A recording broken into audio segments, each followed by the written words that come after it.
All right. Hey, guys. So Linda and Anton here with Coaching Hub, and I'm really excited about introducing our consultant coach.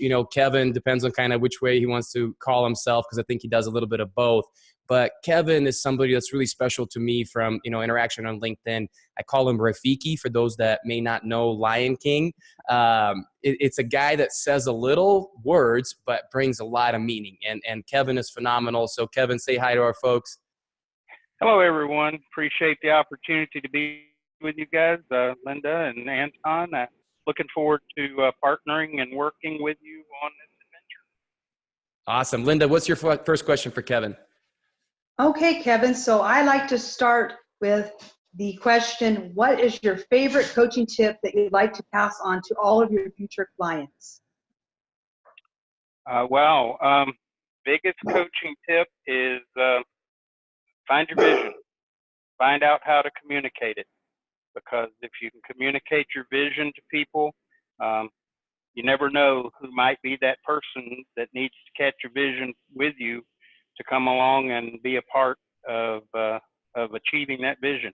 And the only way to do it is if you can really share it with them well, quickly. I agree. Communicating your vision is central to anything that you'll do in life, and so I appreciate that you shared that.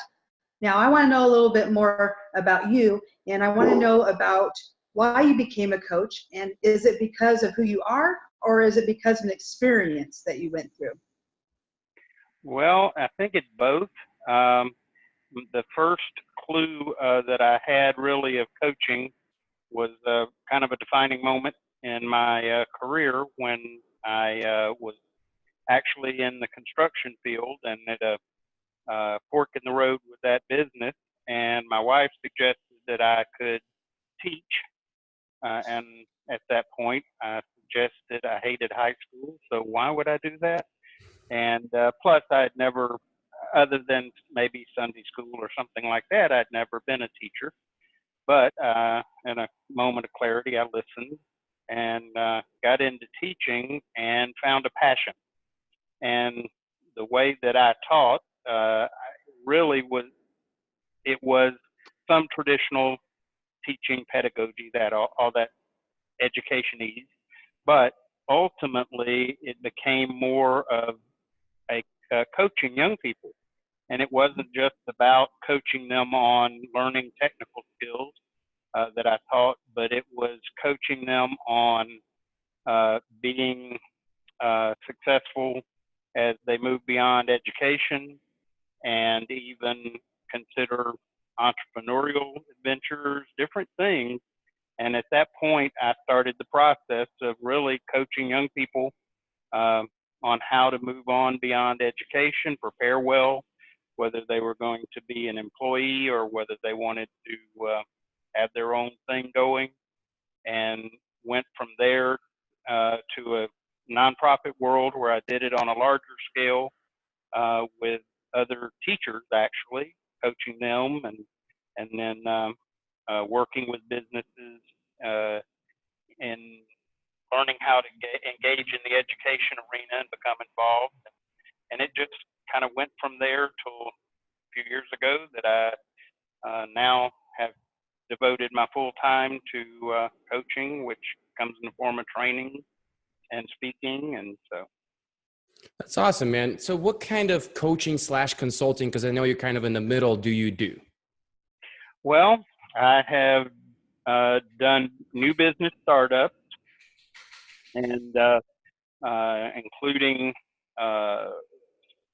retail service business and now retail product business of recent. And then I've also come into businesses to evaluate their operations and look at their operations, sometimes primarily focused on their team, their staff, to help them evaluate how to get them in a better place to be more efficient and all that. And then additionally worked on processes. One of the things that I have experience in is operations and processes, and a lot of businesses struggle with how to really operate effectively and efficiently. So done that. And then I enjoy, along the employee line, it's almost career coaching. And it comes in two forms. One, somebody looking for a job. I enjoy sitting down, help them sort through that. But in the same way, when you go into a company and you're looking at staff alignment and those pieces, it's really a form of career coaching as well. And so I get into that process. So not one niche area. Uh, so yeah, just different approaches. I guess of those, probably my favorite is to get in and evaluate staff and then look at how to help them be most effective. Love it, man. That's cool. And that's probably more of the consulting side of you, come in and giving the answers versus just trying to, ask questions and stuff like that. Obviously, you gather the data and then you let them know Right. where area they can improve in. That's cool, man. So if that's the process you described, that's the ship that carries people from point A to point B. What is that ultimate destination for your clients, and how do you know that they got there? Well, depends on the situation come into. If I've got a client, for example, one client that was concerned about burnout for their staff, especially their frontline managers.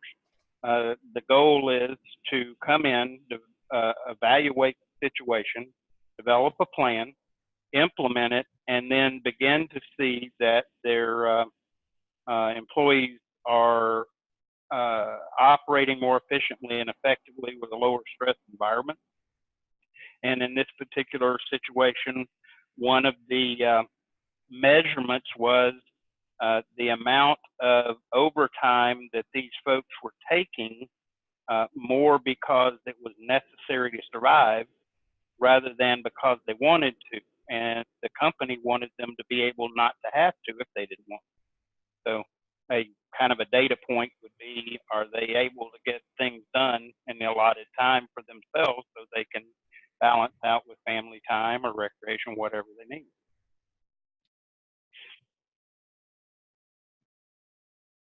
And so I have the next question for you.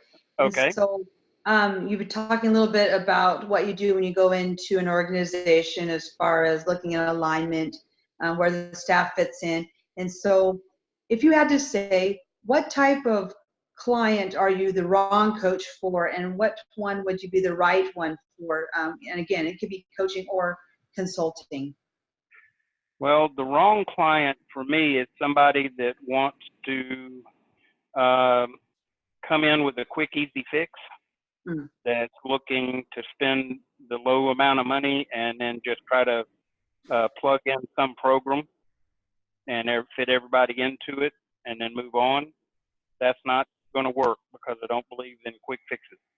And so the right kind of client is someone that is looking to really consider change and is open to the possibility of adjusting how they do things and how they work with their staff and their operations, because I sometimes can get pretty creative and stir things up a bit. So need somebody that's really looking and willing to bring about real changes.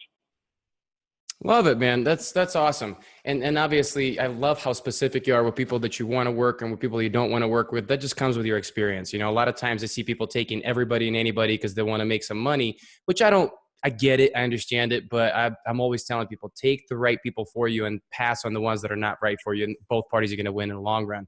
Well, Kevin, thanks so much for having us, being on with us. And what's the best way for people to reach you? Probably one of two ways. Of course, LinkedIn. Anybody that's around knows I'm on there pretty regularly. And then my email address, which is wkwconsultingllc@gmail, and they can reach out to me in that fashion and try to be as responsive as possible. Perfect. All right, man. Well, thanks so much for your time.